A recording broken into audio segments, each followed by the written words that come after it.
Part 6. Kamu tidak tahu. Aku sih sudah menduganya. Kebiasaan yang membahayakan hubungan. Kukira kamu yang membuat keputusan ini. Kenapa kamu terkejut? Kamu tidak tahu jika akan begitu. Aku sih sudah menduganya. Bukankah sudah jelas akan jadi seperti ini? Ada orang-orang yang gemar mengatakan ini ketika suatu yang buruk terjadi, biasanya dari orang tua kepada anaknya. Dalam proses pertumbuhannya, anak-anak akan terluka dan membuat kesalahan kecil maupun besar. Begitulah mereka bertumbuh melalui proses semacam itu.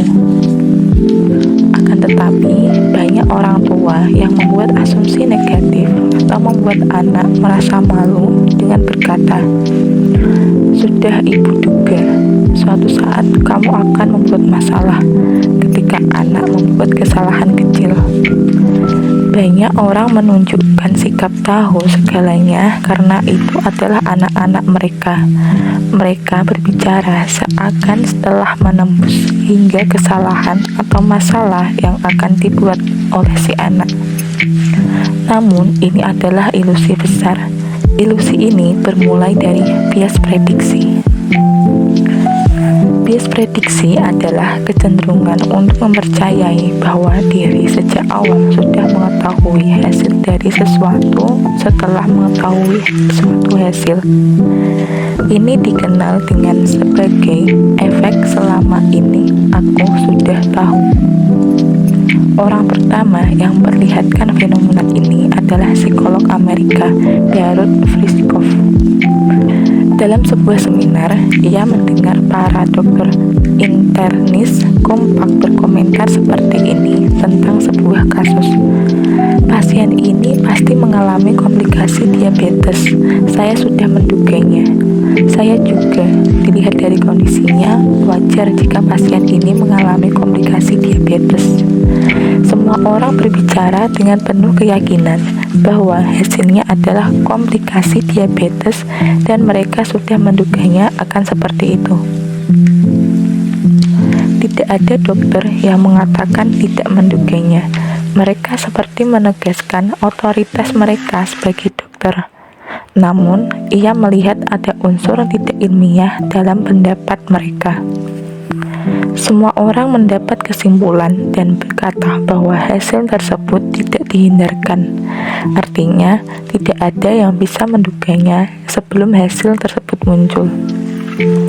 Berdasarkan hal ini, Friskov melakukan percobaan bersama dengan Beit. Ketika Nixon hendak mengunjungi Tiongkok pada tahun 1972, para subjek dimintai pendapat tentang apa kira-kira hasil dari kunjungan tersebut. Sebagian besar memandang secara negatif. Namun, kenyataan berkata lain. Pertemuan Nixon dengan Mao Zedong sukses dan kedua negara sepakat untuk menghapus hubungan permusuhan. Berita ini disiarkan secara besar-besaran. Mereka kembali bertanya kepada para subjek yang sama tentang perkiraan mereka mengenai hasil pertemuan tersebut. Bahkan mereka yang sebelumnya memandang hasil pertemuan tersebut secara negatif seolah lupa pernah melakukannya. Saya sudah kira akan berhasil. Saya sudah lihat tanda-tandanya. Dari percobaan ini, Friskov dan Beit menemukan bahwa orang-orang cenderung berpikir bahwa mereka sudah menduga hasilnya. Padahal kenyataannya, mereka tidak memprediksi seperti itu. Kita harus sangat berhati-hati terhadap bias prediksi ini karena dapat membawa pada sikap arogan bahwa diri kita mengetahui segalanya. Apalagi untuk orang tua.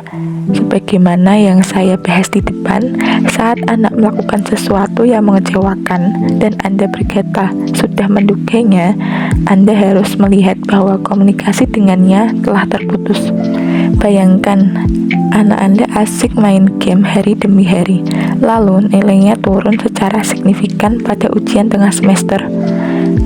Ibu sudah tahu akan jadi seperti ini sejak kamu main game terus. Justru aneh kalau nilaimu tidak turun dengan kondisi mental seperti itu. Bagaimana dengan anak yang mendengarnya? Harga dirinya akan jatuh dan pada saat yang sama kehilangan kata-kata untuk menjawab. Hubungan dengan orang tuanya pun semakin jauh. Tentu orang tua berhak marah ketika nilai anak turun. Namun mereka juga harus memikirkan perasaannya. Daripada memberikan cap negatif, lebih baik berkata seperti ini. Kali ini nilaimu sedikit turun. Menurut kamu apa penyebabnya? Ayo kita sama-sama pikirkan apa yang harus dilakukan selanjutnya. Hal yang sama juga berlaku untuk anggota tim atau karyawan baru yang sering melakukan kesalahan. Jangan mengecap secara negatif, katakan seperti ini. Kamu salah, tapi jadikan ini pembelajaran dan lain kali kerjakan dengan lebih hati-hati. Kalimat yang mengandung bias prediksi juga biasa ditemukan dalam hubungan sehari-hari, bukan hanya dalam hubungan hierarkis seperti orang tua dan anak atau antara pemimpin dan anggota tim. Ketika pacar gagal dalam wawancara kerja, ketika kolega yang tidak disukai mengalami musibah dan sebagainya.